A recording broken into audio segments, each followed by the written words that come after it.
একটু মাথাগুলো দেখেন, ভালো করে দেখেন।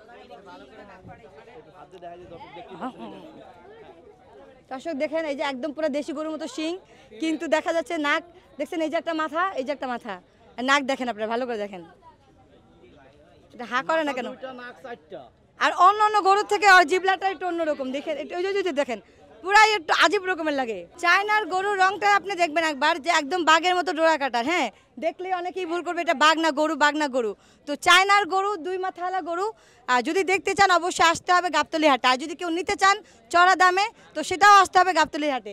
তো একবার একটু দেখেন, একটু ধরে দেখ কত দাম, কত এটা কেউ জানে সঠিক দামটা কত? 3 লাখ টাকা, মাত্র 3 লাখ টাকা আপনি পেয়ে যাচ্ছেন একটা চায়না গরু, মানে ভাবা যায়? দিও না, যদিও গরুটা অনেক সুন্দর দেখতে, অনেক ভালো লাগে। দেখেন কালারটা একটু দেখেন, দেখাই, মনে হচ্ছে যে প্রিন্ট করে। হ্যাঁ, মনে হয় যে একদম করে স্টোভ কালারটা দেওয়া। আচ্ছা আঙ্কেল, আপনি কি এরকম গরু আর দেখেছেন এর আগে? না না না, কোথাও দেখিনি না। এই ফার্স্ট কিন্তু না? এই ফার্স্ট। কেমন লাগছে গরুটাকে দেখে? ভালো লাগছে। বাচ্চাটা কিন্তু আরো কিউট না? আচ্ছা, এর দাম কত কি আপনি বলতে পারবেন কেউ? না, বলতে পারবো না। বলতে পারবেন না? হ্যাঁ, কত? এরকম গরু কি বাংলাদেশে আর কখনো দেখেছো? না না, দেখি নাই। আচ্ছা, ওর নাম কি জানো? আমি দাম বলতে পারি না।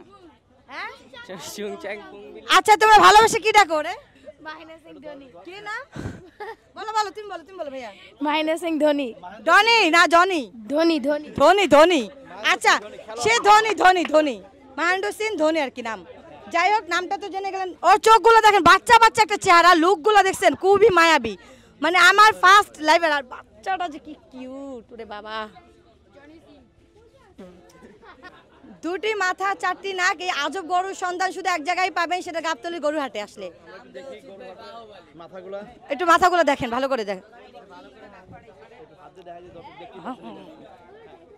দর্শক দেখেন, এই যে একদম পুরো দেশি গরুর মতো শিং, কিন্তু দেখা যাচ্ছে নাক দেখছেন, এই যে একটা মাথা, এই যে একটা মাথা, আর নাক দেখেন আপনারা, ভালো করে দেখেন। এটা হা করে না কেন? আর অন্য অন্য গরুর থেকে আর জিবলাটা একটু অন্যরকম দেখেন, ওই যে দেখেন পুরাই একটু আজীব রকমের লাগে। আর এটা বাচ্চাটা ওর, কিন্তু বাচ্চাটা কিন্তু এরকমের না, বাচ্চাটা অনেক কিউট, বাংলাদেশি গরুর মতো হয়েছে।